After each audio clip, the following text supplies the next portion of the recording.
Hello, welcome to 8.9 News. I'm Finlo Costain. Today's headlines: Brazil faces $317 billion in annual losses resulting from Amazon deforestation. Cooperatives may be the best way to deliver non-fungible natural capital projects. And high demand and rising prices continue to limit access to Scotland's valuable rural land. Henry Leveson-Gower, Chief Executive of Promoting Economic Pluralism, says that we need to find innovative and inclusive ways to fund natural capital projects. I asked him first to tell me what he means by economic pluralism. It's about thinking outside the box. It's about being not constrained by the standard way of thinking about organizing economies that we've become used to, but actually innovating to address the real challenges we face. Now, you've said that natural capital is often presented in terms of a false dichotomy between ecosystems with fungible markets and those without any obvious monetizable value. What do you mean by that? And what is there that's kind of in between? Well, this is standard stuck in thinking and thinking that economic relationships can only happen in fungible markets. They don't. We know that there are lots of markets currently existing which are not fungible at all. If I buy services from PwC, I cannot resell them. They're not commodifiable. And actually, ecosystem services are services. But somehow people decide, oh, we need a market, therefore they have to be commodified. But you can't commodify much of the services. You can't commodify natural flood risk management. You may be able to commodify carbon, but that's about all. So if you think in between, you're thinking about collaborations, economic collaborations. You're trying to think, what is the problem, and focus on solving that. Why has this issue around fungibility, or this idea that fungibility has to be sort of central to natural capital markets, arisen? Is it about trying to force more private money into the natural capital market so that there's less money spent by the taxpayer? I think it's just bringing sort of standard economic thinking to a problem without exploring the real nature of the problem that needs to be solved. A lot of environmental economists come in and think, they're taught economies only happen in markets. And that is just, they're stuck in that thinking. And that also suits private finance, who wants markets and fungibility and the flexibility. So I think that's where that's coming from. So when we think about approaches or interventions such as natural flood management, how do you propose that these sorts of things are monetized and delivered?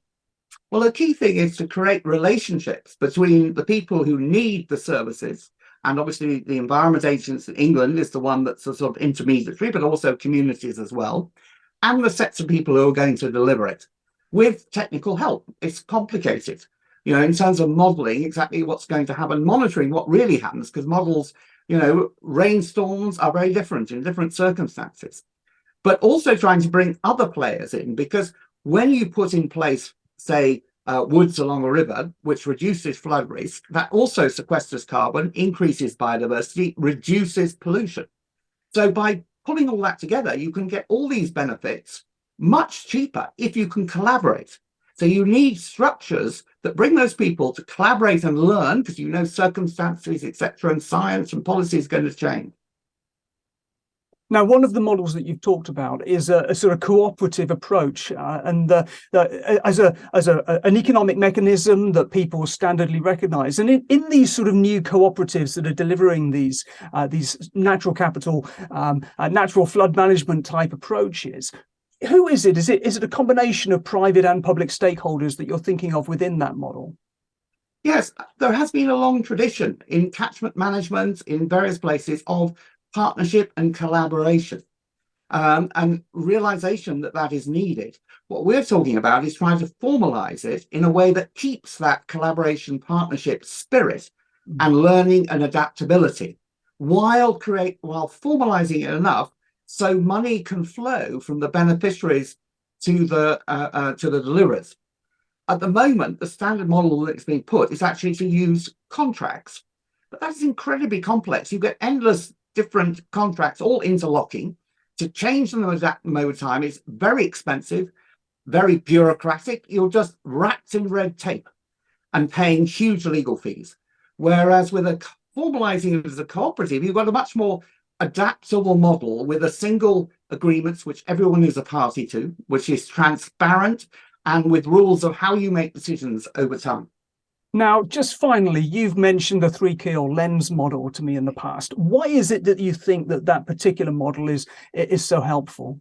Well, I think it's great in terms of it recognizes locality, it brings people together, it seeks to do deals. At the moment, it tends to use contracts, but they want to look at using co-ops now and realize, because they've been through the nightmare of adjusting and paying for changes to contracts, and see the value of trialing and getting acceptance for a cooperative approach. That was Henry Leveson-Gower from Promoting Economic Pluralism. More about this and our other headline news on our website, 8point9.com. That's all for now. We're back on Friday. Thanks for watching.